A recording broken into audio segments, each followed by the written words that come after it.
Hello, and welcome to Unlock Your Inner Witch, the Masterclass series on creating healthy boundaries, breaking unserving patterns, and shifting into your intuitive life. This series of interviews was designed to provide spiritual, witchy, woo-woo women a place to hear healers, mentors, and coaches share their breakthrough methods and actionable advice to take you closer to experiencing grounded, centered wholeness. I'm your host, Corissa Weaver, and today we have Lisa Rose Lodeski, a soul coach and Reiki master, supporting women interested in creating change at midlife. Lisa believes in a world where the thing we think we're not supposed to do is the thing we're meant to do. Passionate about helping women who want to stop following the rules that dictate what they are supposed to do and start doing what they want to do, she helps them create a life they love by first understanding themselves more deeply at a soul level. As a soul coach, Lisa guides her clients in rediscovering their soul blueprint so they can start living a soul-led life guided by intuition.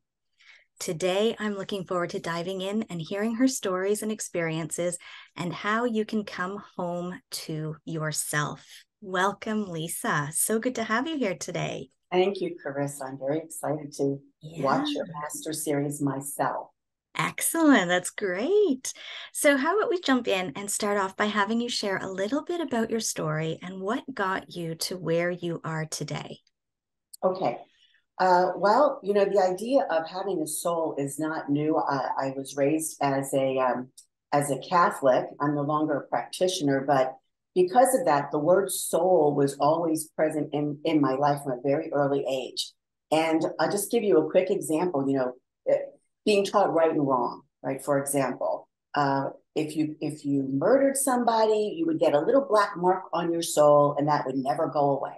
Right. If you stole a loaf of bread, but you said, you confessed it and did penance, that little mark would go away, right? So this idea that there was a soul and there was a recording of what happens and some of the choices the soul make early on. And around that same time, I also began to experience and understand that I had intuitive abilities, which is a little different, than working with the soul.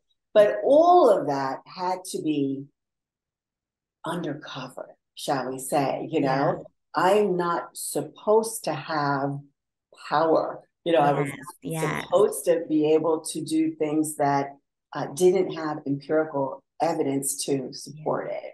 Right. So there was an awful lot of that. So that it was pretty much undercover. Eventually you find your own little group of friends that are experiencing the same thing. And but there was no training, there was no development, there was just trial and error, there was just swapping of notes, that sort of thing. And I went on to have a completely wonderful time as an adult. I was a private art dealer, an art historian, a curator. I was in the fine arts for decades. Nice. Really enjoyed it. And then there came a point where I felt like it was time to close that chapter, and I wasn't quite sure what I was going to do. I had a bit of an identity crisis. I think, well, I'm not going to do this anymore.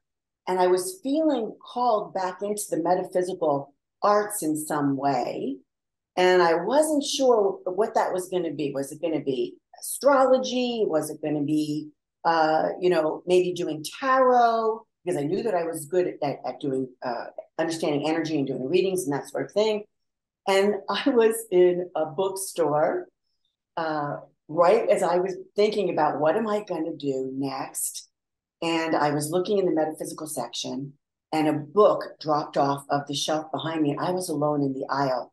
So I thought, oh, did I knock off that book? And good girl that I am, I'm going to pick up the book, put it back on the shelf. And I read it.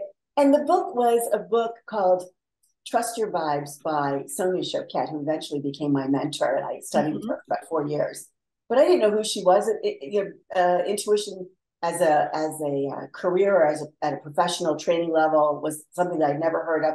So I just put the book back on the shelf and turned around and began to cruise through the section that I was looking at again. And the book fell again. No. And it was at that point, the hairs rose up on the back of my neck, the hair on my arm went up. And I just knew in that second that my whole life was about to change if I trusted that I was being led either by my higher self, my soul, help from the universe, maybe my spirit guides. I had no idea at that moment. But I just said, okay. I turned around. It was the same book. I said, okay, I'm going to read you cover to cover this weekend because it was a Friday afternoon. Yeah. And on Monday, I had called, I basically had to do a search. Who is this author? And this is my teacher. And I found the right teacher, and I was on a plane to Chicago the following Friday because she just so happened to have one ticket left for her class on intuition development. So I was all in. But I was kind of scared, you know. I thought, what are people going to think from my going, you know, having this successful career in the fine arts to, you know, something else. And I remember even my spouse said to me, "So what do I do? Are we buying the tent and the crystal ball now?" But he was totally supportive. But he didn't get it. He was totally supportive. And I said, I don't think that's what it is. But thank you for your support. So it was when I made that decision. I accepted that I was being called, and I thought, you know, in order to manage my energy, to do a good job, to be in service, to understand what it is that I'm able to do, I probably ought to find a mentor or a teacher or two or three or five, which is what I did. So that's kind of how I got there. I was now I call it a sacred pause.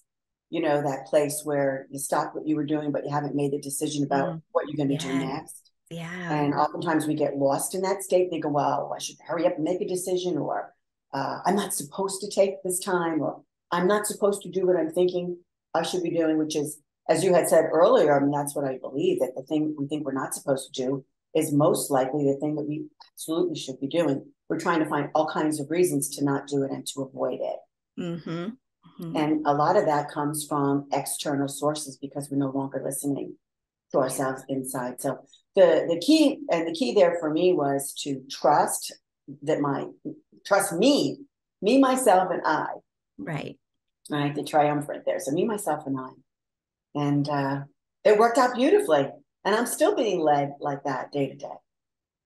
Which is so beautiful. A lot, you've said it already, that so many of us are conditioned or have learned to not trust ourselves, that we're in the mindset of, I have to follow this path, whatever that path might be, that we're not listening to those ways that it calls to us and shows us exactly where we want to be or should be. Well, I definitely was raised in what I call Suppostaville. Yes. You know, particularly being female. And I was raised in a Catholic immigrant family. You know, so they're definitely, you're supposed to go to church on Sunday. You're supposed to do this. You're a female. You're supposed to behave this way. You're supposed to dress that way. You're supposed to get an education. You're supposed to get a certain kind of job. You're supposed to, I mean, it just went, the list of supposed to just went on and on and on and on and on. Yes. You know, and I think my first inklings of I was leaving Suppostaville was between 12 and 13. Mm-hmm. I remember the very first thing I announced was that I was no longer going to church. Right. How did that go over? Oh, it was troublesome. It was troublesome, you know, because then what happens, right? Then you're labeled as being trouble, rebellious. Yes. Possibly going to lead to more trouble down the road. Yeah. You know, and then the hammer comes down, you know, and the pressure is on, and you just have to, you know, kind of stand your ground. Say, no, this no longer fits for me. Yeah. That was difficult being 12 or 13 because you don't have any autonomy legally or otherwise, you know. Yeah. So that's where you really sort of button it all up, you know. And so, well, you know, I can remember saying, well, if you're going to force me, I'm just going to, like, you know, write poetry or something in the pew or whatever. So it just doesn't fit me anymore. So eventually, you know, my parents were, Lisa was always strange and always, you know, said what she wanted to say and did what she wanted to do. But that was sort of the age group, you know, that it started. And then by the time I was in my late teens, I mean, it was full on self-determination, you know, and going my own way. And then, you know, at that point, you know, you start dating. Yeah.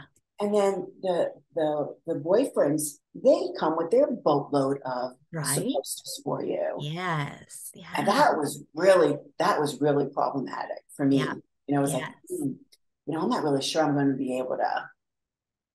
to be able to fit in those roles, because there's just no way I can have a man telling me I have to ask them if I can go out and see my friends on Friday for cocktails.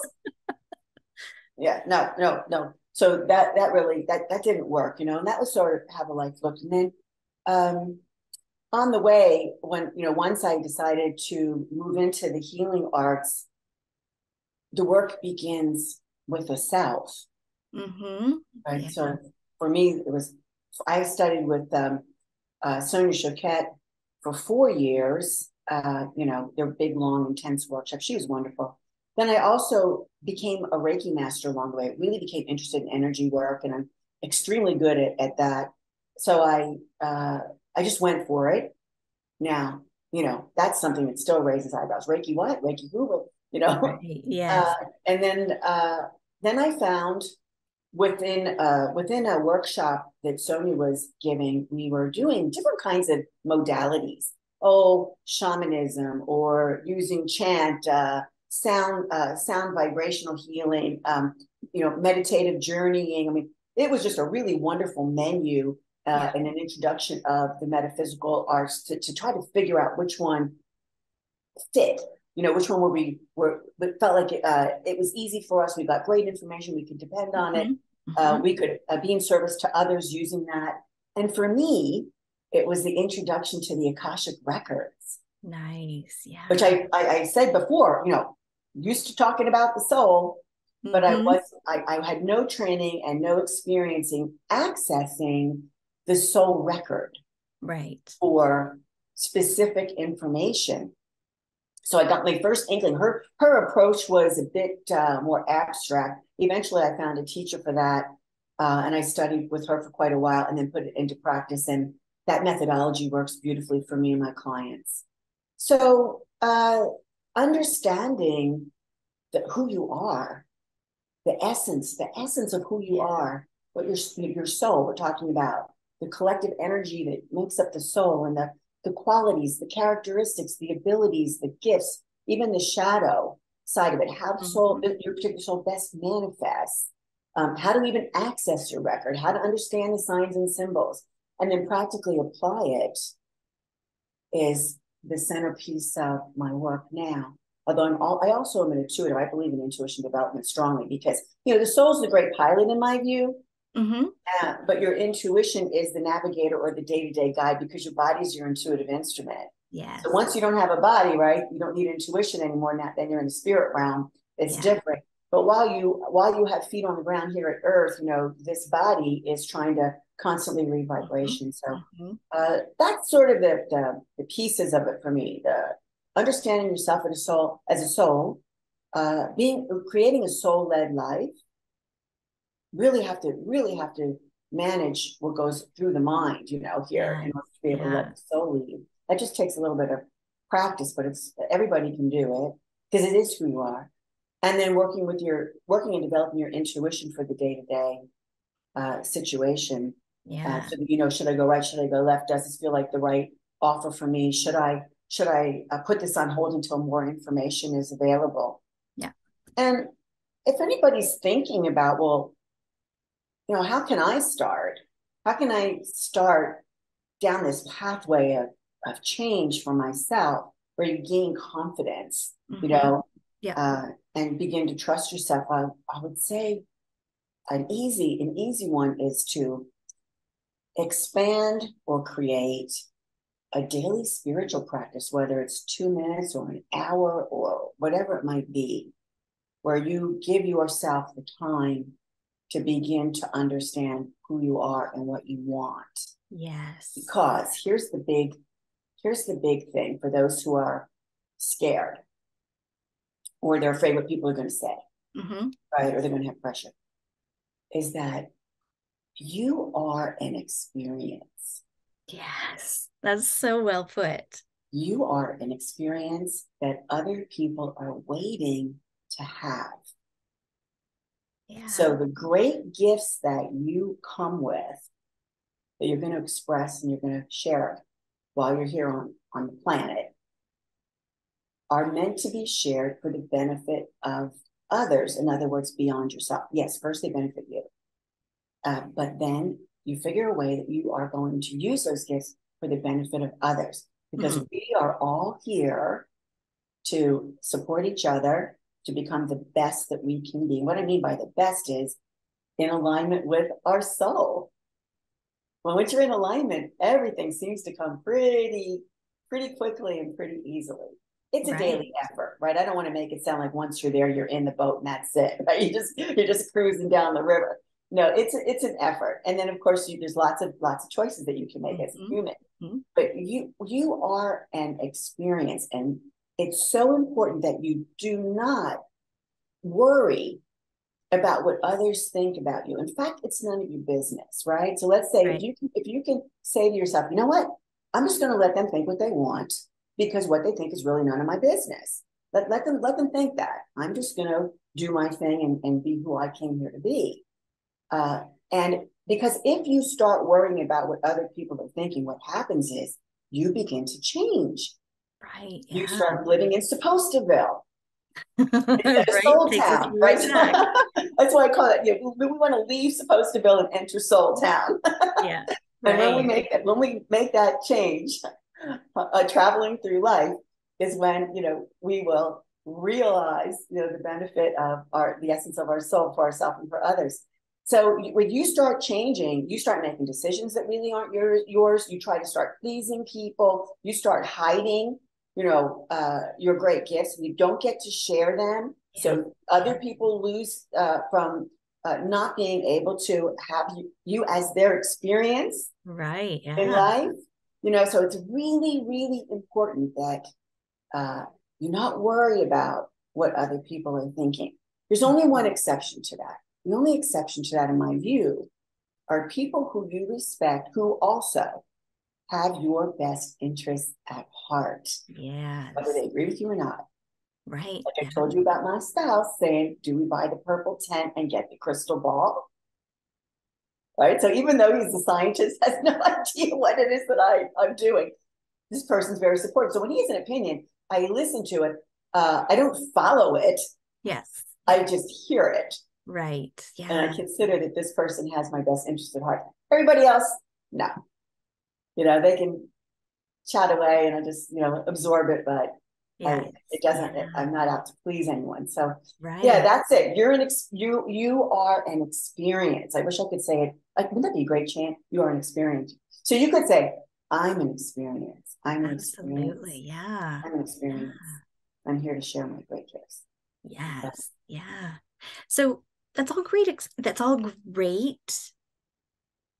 But what do you say to that person who's so attached to Suppostaville? And they're saying to themselves, well, who am I to be the one to break the rule? They're the one that is questioning and worrying about their ability to be who they think they want to be, or follow that inkling that keeps showing them the way. I mean, some of us are easy. We get the message twice, the book falls off the shelf, and we're like, okay, this is the way I'm supposed to be going. We get it. But for those people who are really putting on the blinders and not seeing it, how do you address them?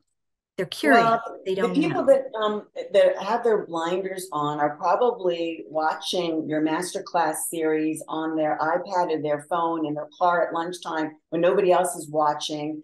And that's because they're basically choosing fear, as their motivator, right? You live in Suppostaville because you're afraid. You're afraid that you don't trust yourself. You're afraid of what other people are going to think. You want to guarantee that it's all going to work out before you head out the door. Those sorts of things. So to somebody who is feeling like that, I would say that the best thing to do is to start really, really small. So let me give you one example. The next time you go into a restaurant and you take a look at the menu, ask them to make something that you really want to eat that's not on the menu. Okay. See, so that's an example, a practical example, and you can use in your everyday life to try to begin to make those changes. And they might say yes, and they might say no. right? If they say no, then you can order what what is left on the menu. Yeah. But try asking for what you really want. Right. For what you really want. So now you can take that a little bit, in almost any direction in life. But another one is to just sort of shake up the energy, because sometimes you're in stuck energy, right? So to sort of shake up that energy when the next time you're going on a drive, whether it's to work or to the grocery store or to go visit your mother, whatever it might be, take a different route. Mm-hmm. Do not take the same route that you would normally go, even if it requires you to drive another 10 minutes. Yes. It's a shake it up. Another one, my teacher, Sonia Choquette, who I've mentioned a few times, the way that she used to get us to do that was we stopped everything that we were doing and she would put on danceable music. She's like, we're going to dance. That's it. You're stuck. You're already coming up with all the reasons why you can't. That's over. And we would dance for like 15 minutes. Now, it's a long time to dance for 2 minutes. Yes. Yeah. But to have a playlist and we would dance and then we would dance together and then we would dance by ourselves. And it was a really great way to shake up the energy and put your ego in place and let your spirit fully embody the body that you have. And then from that place, it was easier to make decisions and have more courage. Right. Yeah. You can always find a group of more like-minded people, but someone who's got the blinders on, they don't even want anybody to know usually. Yeah. They're in the closet about their spirituality or their abilities.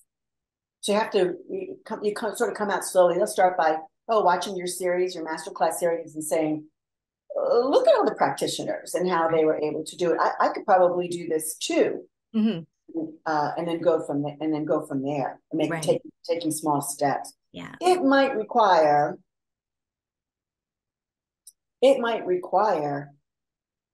drawing some new boundaries with family and friends. Right. Yeah. It might require ending some relationships. Yes. Yes. And because you might also be required to end ways of being, like I didn't go to church anymore. Right. The pressure from everybody, around me for that, you're going to be heathen. How can you not? Oh, now you don't believe in God. Who are you? Yeah. And I just had to take that heat.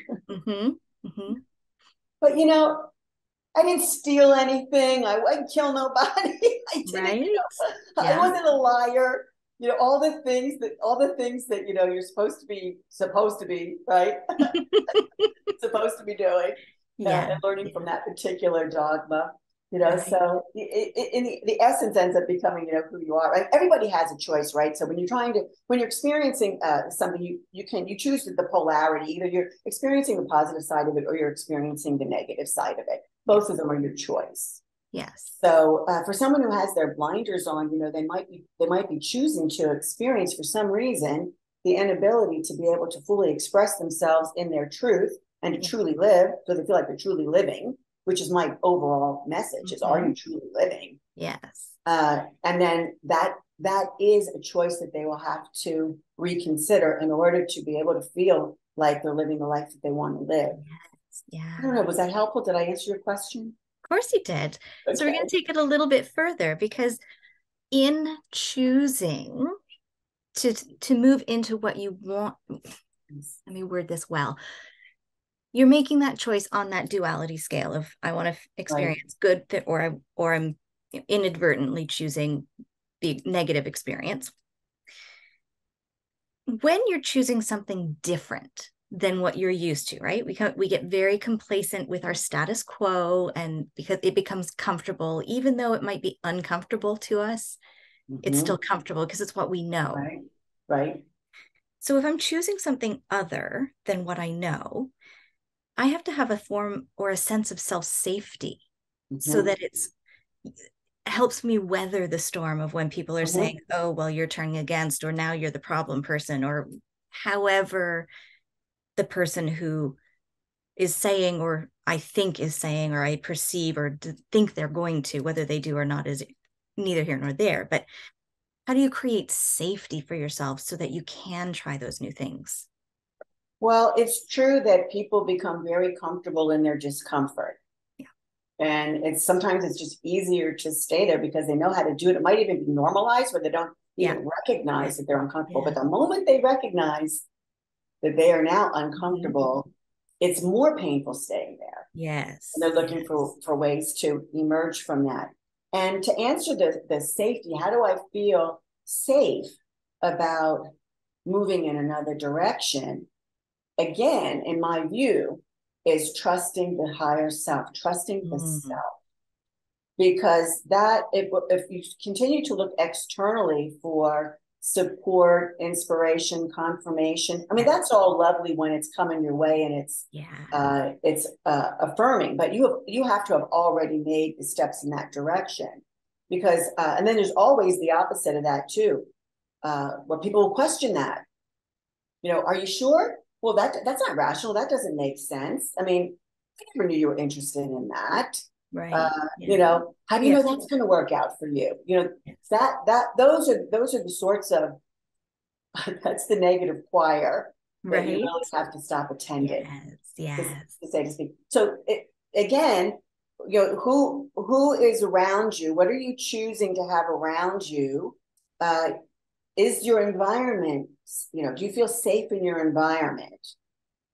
So for example, objects have energy, people have energy. So when you start creating your normal day-to-day life in a way that feels better, ordering what you want, wearing what you want, seeing who you want, not seeing who you don't want anymore, someone who, it feels like you're in toxic space with that person, making those choices that end up allowing you to feel how it is that you want to feel, and then making more of that will create the safety. And the other is, as I had said earlier, baby steps go a long way, because when you try it and it works out for you really well, you naturally are happy and you gain confidence. You say, I'm going to try that again. Right. And again and again. The hard part is, the really hard part is when you make a big change and, you've been married for 25 years. Right. Or your entire family is, involved in a very strict religious community. Yeah. Those are the hardest. Yeah. But they're not impossible. Right. Yeah. When you start to change, and sometimes you might have to change those up. Yeah. But I have found in my practice, I found a few where they're like, well, I have to end, this relationship or end this marriage to become the person that I want to be. And they do. And it always turns out better on the end when they get that feeling. And there are others who just renegotiate the boundaries and the change. And sometimes it's even more exciting. Right. Because, there's a freshness to the relationship. There's renewed interest, there's new interest, so, and then the person says, well, you're never boring. Right. But there's a couple of ways to, depending on what your situation is, there's a couple of ways to approach it. However, the bottom line is, if you're not comfortable with yourself, so I used to, before the lockdown, I used to travel a lot. And I traveled by myself. Right. And people would say, well, you're supposed to travel with your partner, with your spouse. You're not supposed to go out traipsing around the world by yourself. Right. I want to traipse around the world by myself. So, so I would go. And initially, when I was a very young woman, let's say in the mid-20s, I was afraid to travel by myself. I was afraid what would happen to me. How will I make my way? I haven't been here before. And I remember when I was in my late 20s, my spouse was very supportive in that. And he's like, you got to be able to live and travel on the road by yourself. I want you to go somewhere completely by yourself. Right. Get a passport, go away for a month, go to a country where you don't speak the language. So I did that. And I came back a completely different person, because with my change of venue, allowed me to become really comfortable with me, number one. Yeah. Number two, and I think this is the big thing, is I did not wake up in the morning having to make a concession about a thing. Right. Yeah. No concessions. I think people forget when you're in relationships, every day, everything's a concession. Yeah. What are we having to eat? Where are we going on vacation? You know, who gets to spend the money this week? You know, what days the laundry going to get done? You know, who's going to oversee the kids and the dog and the garden? I mean, everything is a concession. Right. Yeah. So when I removed the concession requirement and only had me rooming by myself, traveling by myself, I had to get really comfortable with me. Otherwise, what was going to happen? I was just going to, you know, hit the road and go back to the airport and go home. Right. Yeah. And fall back into my same old pattern and my same old fear. Yeah. And not trusting my own self. So for me, people will realize that in different ways. But for me, travel was the great teacher. And for me, it still is. I still travel every time I get. So where was that place you went? I went to France. Nice. I went to France because I was studying French as my second language and my brain wasn't flipping over. It was really hard for me.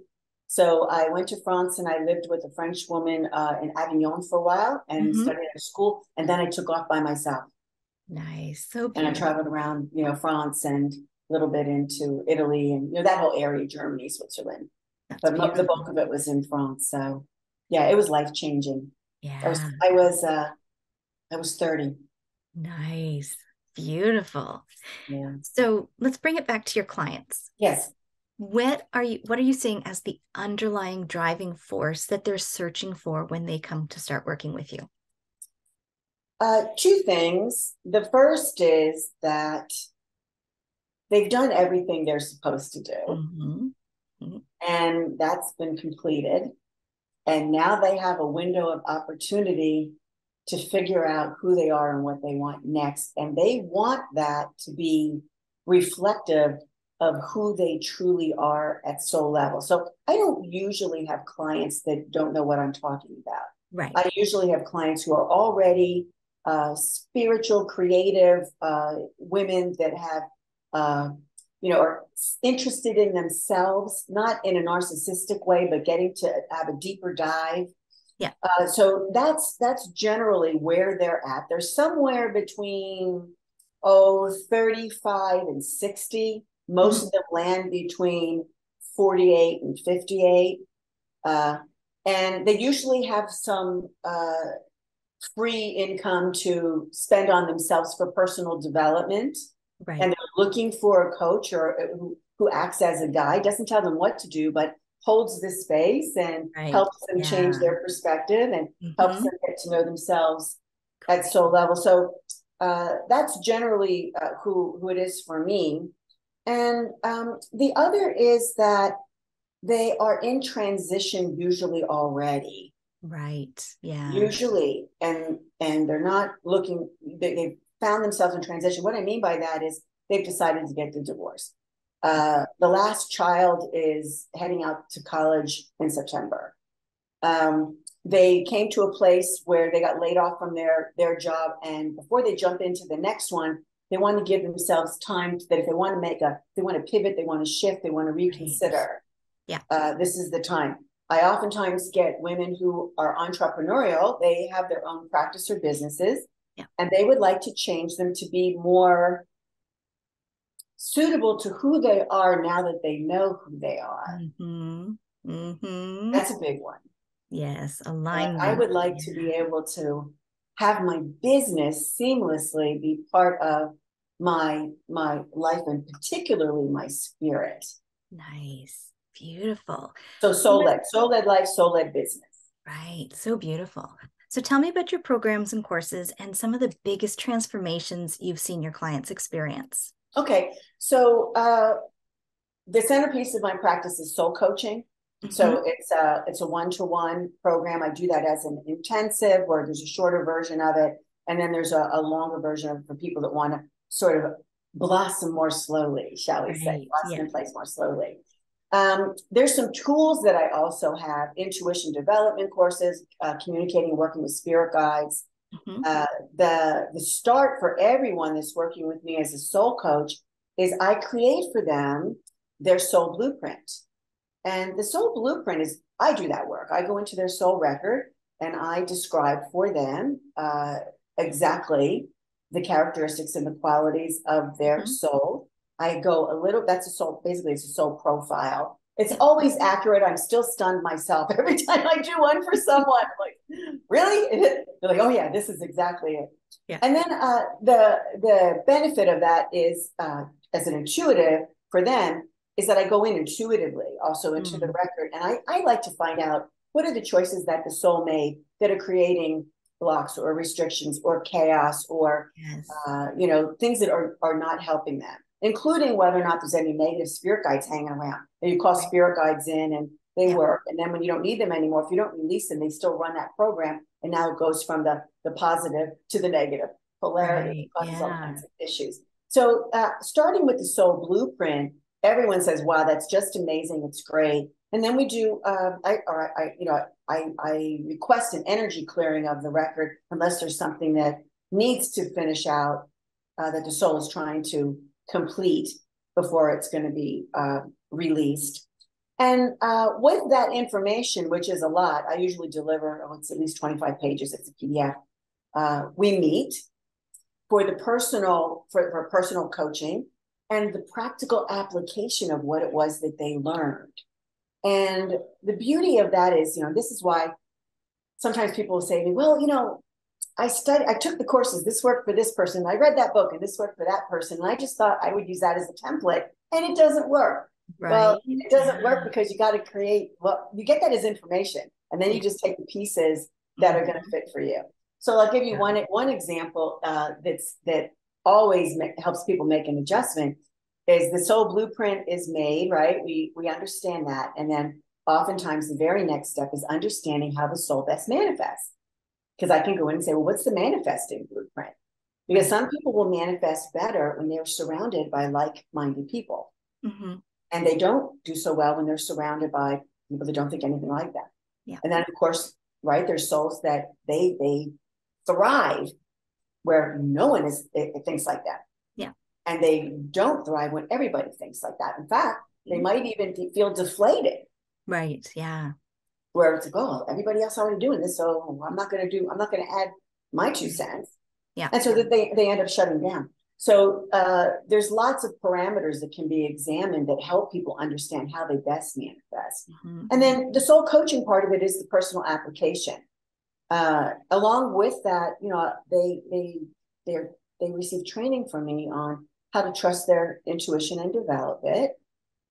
If working with spirit guides is their thing, we go in that direction. Right. Every business has an Akashic record. I also take a look at trajectories into the future. Mm-hmm. And there is a way, I do it through a guided meditation where you can visit your future self and see how the choices that you're making now are going to turn out in about a year. Right. In fact, that's in my soul mapping, which is my it's a free offer that I offer to people that are interested in this kind of work. Where soul mapping is you're charting your future with your soul wisdom, but I take you through a particular process that is a gentle unfolding of that. Mm-hmm. So it's an examination of what's working, what's not working, identifying things that need to be closed or released. And then we go into the soul record and understand how to formulate questions and make inquiries and get information that is practically oriented so that you can make decisions based on what the soul is calling you to do next or what it's trying to lead you. Maybe you're just ignoring it. Yeah. And then you can chart. I started that almost like a planning tool. It's a planning tool where you can do it annually, you can do it monthly, you can do it weekly, you can just do it, from time to time. Right. Inside soul mapping, I include that journey. Oftentimes people roll their eyeballs and shake their head like, how can you do that? But when you get to that point, is soul mapping, and I take you there, you see yourself. Yeah. And then the beauty of that, and the reason I include it is it gives you a chance to make a change, mm-hmm. to refine, reinvent, change something, add to it, maybe wait, mm-hmm. go into a sacred pause again. Right. But the main purpose of it is to understand that you are the curator of your own contentment. You have all the power. And all you have to do is trust yourself and make the decisions that feel right to you. That's so powerful. I just have to write that down. Right? It comes back to what we were saying earlier about the you're comfortable in your uncomfortableness and you choose not to make a change. If you are the curator of your contentment, that says it all right there. So yes, you are the curator of your own contentment. Yeah. So you can't be blaming, other people and situations and making excuses. Yeah. That's all yours too. I find that, sometimes people delay that decision because they feel overwhelmed. Mm-hmm. Like they have to change everything all at once. And so again, it's just start with something small and then build your courage up and go and trust your intuition and act on it. That's really, with intuition, it's really three things. You have to believe that you're intuitive. If you don't mm-hmm. believe it, forget about it, right? So you got to believe you're intuitive. You have to trust it the first time and then act on it. When you get the intuitive information or intuitive, I like to call it intuitive hit. You get the intuitive hit, it's usually the first thing that drops into your consciousness or your awareness. And then your mind starts to try to argue with it or challenge it, right? So it's always the first thing. If you ask a question, you get the information, you go with that one. But some people, they just stop right there because they want more confirmation. They want a synchronicity. Mm-hmm. They want to be able to see it. They want to guarantee that what they got was real. They actually don't trust it. Right. So it's when you get to the point that, boom, there it is. I trust it. And you act on it. That's just the power switch. Right. That's the power switch right there. You're in. Definitely. All right. So our society and the way we do things has us believing the Suppostaville mantra, right? Do this, get that, do this, get that, or you have to do this before. What would you say to somebody who is, or what is it you want everyone to know about all the rules and protocols that are already out there and being delivered to us so efficiently by all the books, all the Google searches, all the people who know better, right? What do you want people to know about rules and protocols? It's just information. It's just information. So you can take it, worked for them. Right. It's information that worked for them. So that's the rule that they follow. Like, for example, a rule that I follow is I have a spiritual practice. It also includes ritual. Right. But it doesn't mean that everybody's spiritual practice has to include ritual. For some people, it's just to walk through the woods.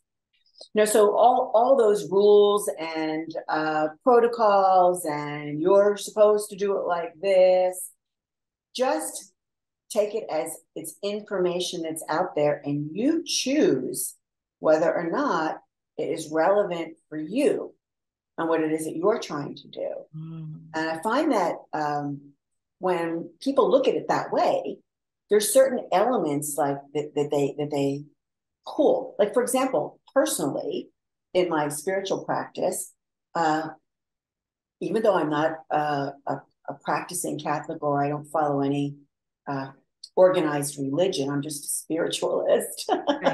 Right. It's my own thing.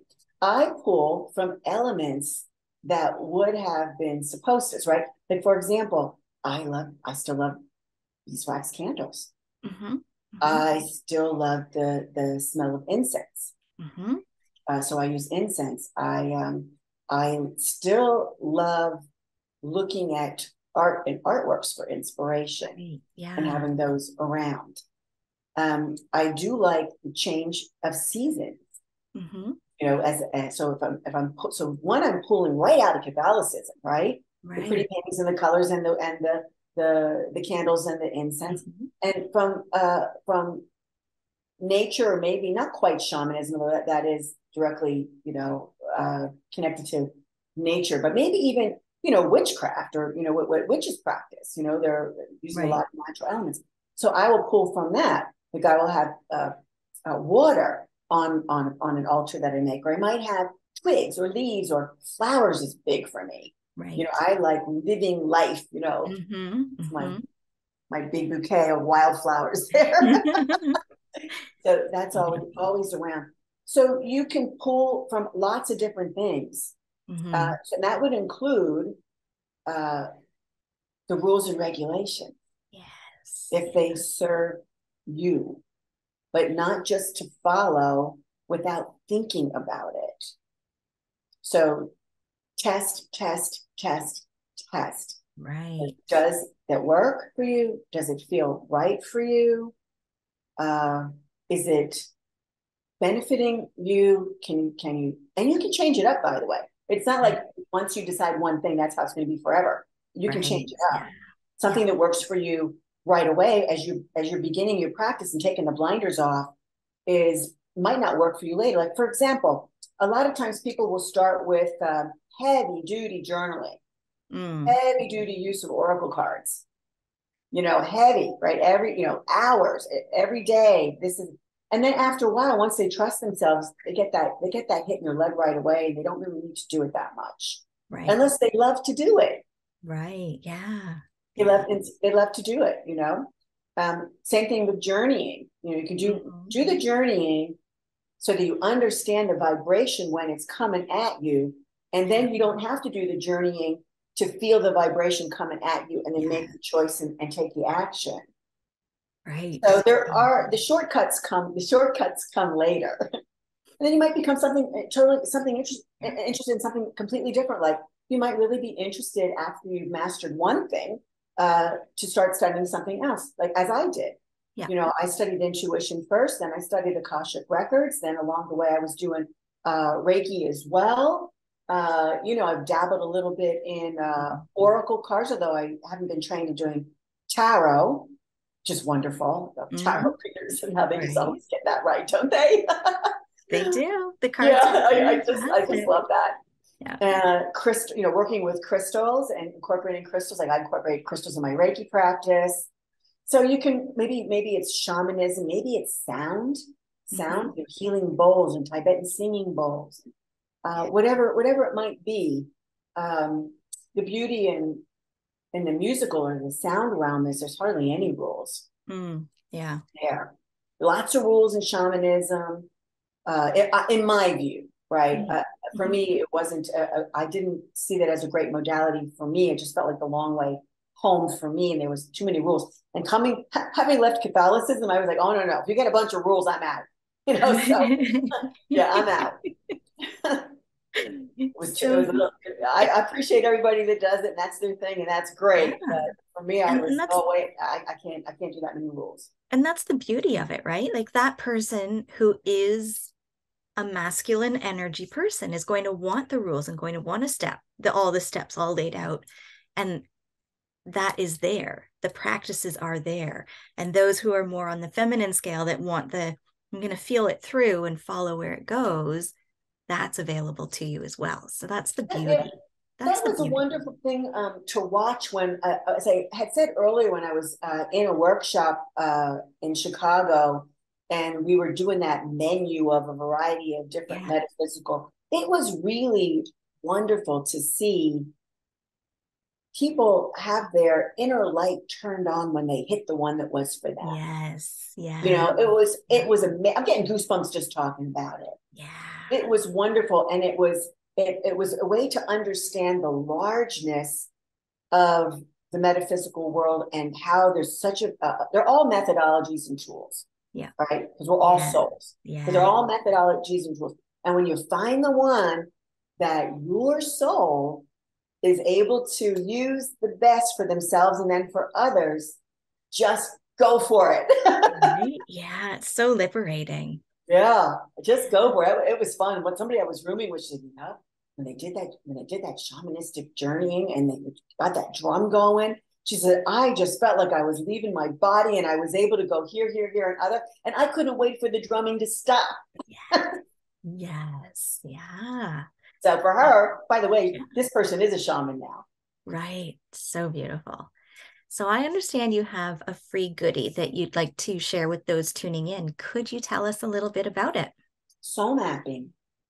It's called soul mapping.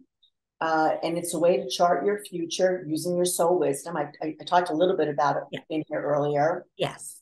So you can just sign up for that, soul mapping. And I consider it's definitely a different approach to annual planning if you were going to use it that way, or to planning in general. But basically, you're creating a soul map to guide you all year long, or to guide you in your future. It's a little different than the goals and achievements orientation. Right. Yeah. Yeah. Perfect. All right. And is there any last piece of advice you'd like to leave the audience with today? Let's see. I think I shared everything. The last advice I want to say is to believe that you are an experience and we're waiting for you. Right. Yeah. So I love that. I love that. I might adopt that. Such powerful observations that you've shared with us today, Lisa. I am so grateful that you've taken the time to share your wisdom and your experience and your path. For those watching, be sure to click below and get access to Lisa's soul mapping free gift. It sounds amazing, especially for those who aren't wanting or don't vibe with the goals and want a different way of doing that. So great. Definitely. And for those tuning in, don't forget to continue tuning in for the rest of the Unlock Your Inner Witch Masterclass series. Thank you for joining us today, Lisa. It has been such a pleasure having you here. Thank you. My pleasure too, Carissa. So much. Bye, everyone.